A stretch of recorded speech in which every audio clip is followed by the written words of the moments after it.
नमस्कार मित्रों, मैं D N Tiwari Rohit tech channel में आप सभी का स्वागत करता हूं। आज हम लोग रस के बारे में पढ़ेंगे। तो देखिए, रस 10 प्रकार के होते हैं। उससे पहले रस के बारे में जान लेते हैं, रस क्या होता है। देखिए, अलग अलग विद्वानों ने रस के बारे में अलग अलग परिभाषाएं दी हैं। जैसे भरत मुनि ने नाट्यशास्त्र में कहा है कि विभावानुभावा व्यभिचारी भावाद्र रस निष्पत्ति, अर्थात विभाव अनुभाव और व्यभिचारी भाव के संयोग से रस की निष्पत्ति होती है।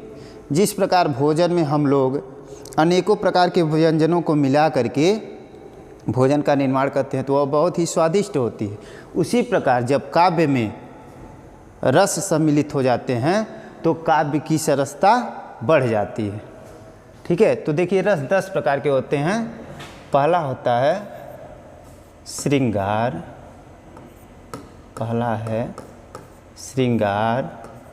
दूसरा देख लीजिए हास्य,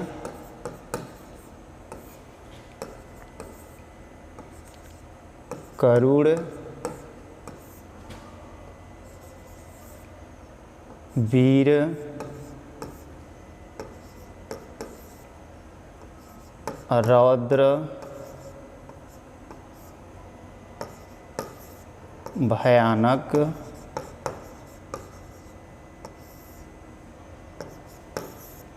विभत्स,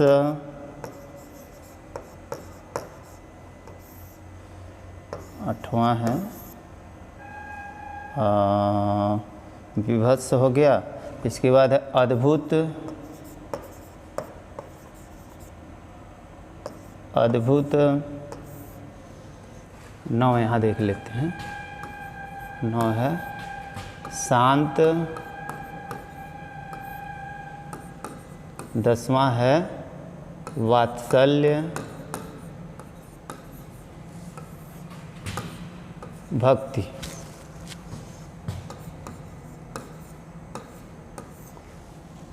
देखिए मित्रों, 10वें में 2 रस है, वात्सल्य और भक्ति।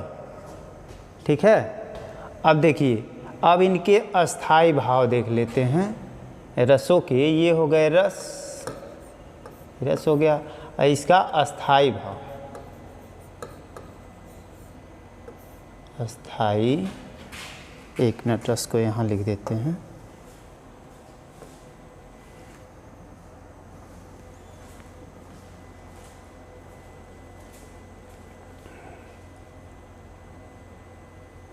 ये हट गया, ये हो गया अस्थाई भाव।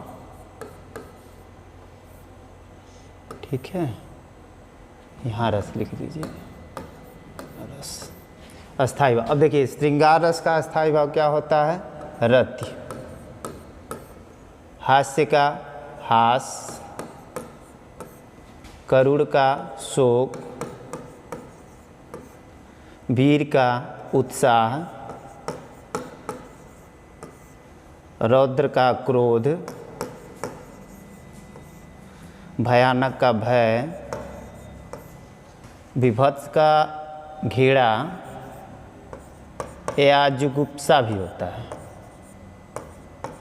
जुगुप्सा।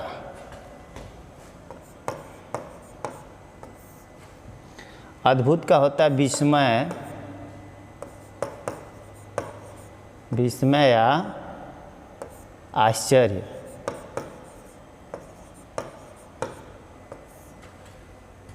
शांत का होता है निर्वेद, और वात्सल्य का होता है, हाँ यहाँ लिख दीजिए, वत्सल, वत्सल। ये वात्सल्य रस जब बालक के प्रति होता है, जब वत्सल अस्थाई भाव बालक के प्रति होता है तो वात्सल्य रस होता है, और जब भगवान के प्रति होता है तो भक्ति रस हो जाता है। ठीक है, ये हो गए हमारे 10 रस। ठीक है, अब देख लीजिए, अब हम प्रत्येक के बारे में परिभाषा उदाहरण सहित देंगे। तो पहला आप लोग रति का देखेंगे। रति का परिभाषा उदाहरण से देख लीजिए।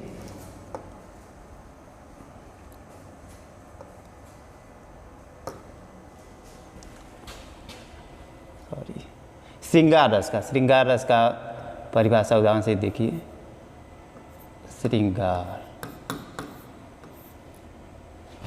श्रृंगार रस, इसके बारे में देख लेते हैं। श्रृंगार रस को दो भागों में बांटा गया है। श्रृंगार रस को दो भागों में बांटा गया है।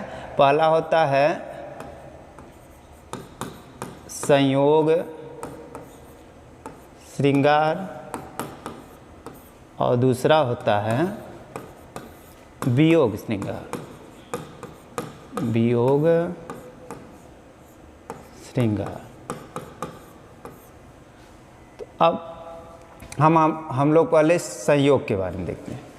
संयोग का परिभाषा क्या होगा कि जब प्रेमी और प्रेमिका के मन में, जब प्रेमी और प्रेमिका के मन में रति नामक अस्थाई भाव, जब संयोग श्रृंगार में क्या होता है कि जहाँ प्रेमी और प्रेमिका के मिलन का वर्णन होता है, मन में रति नामक अस्थाई भाव उत्पन्न हो और मिलन का वर्णन होता है, वहाँ संयोग श्रृंगार।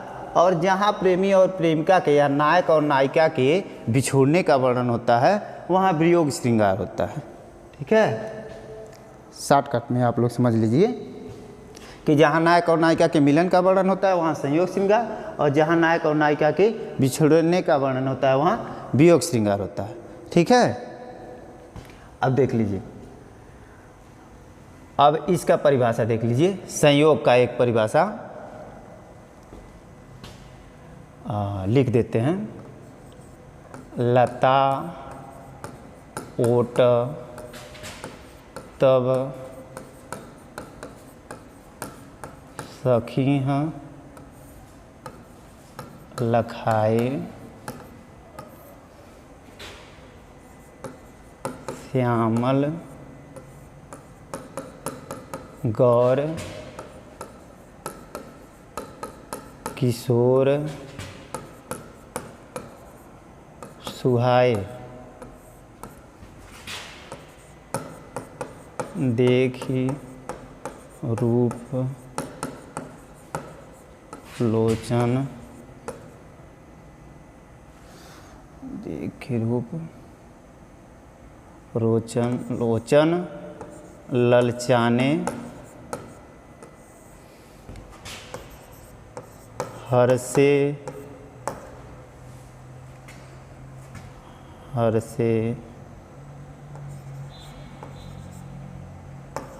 जनु निज निधि पहचाने। चलिए छोटा सा उदाहरण देखते हैं। यह रामचरितमानस का चौपाई है, इसको गा के बता दे रहे हैं थोड़ा सा।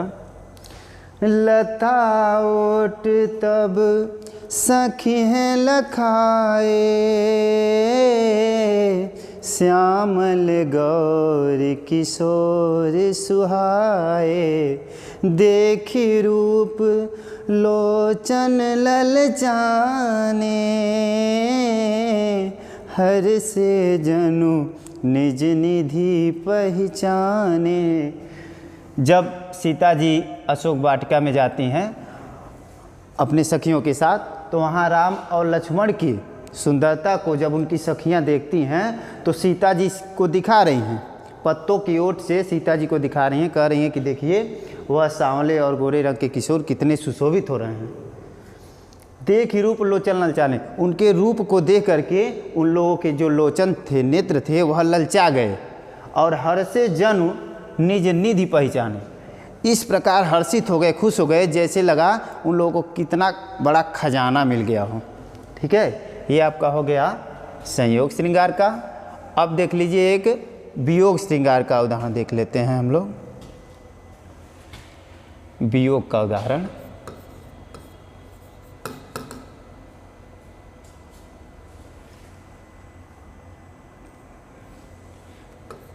वियोग इसी को बताने के बाद हम क्लास को समाप्त करेंगे, फिर अगले क्लास में बताएंगे। तो वियोग का एक छोटा सा उदाहरण देख लीजिए।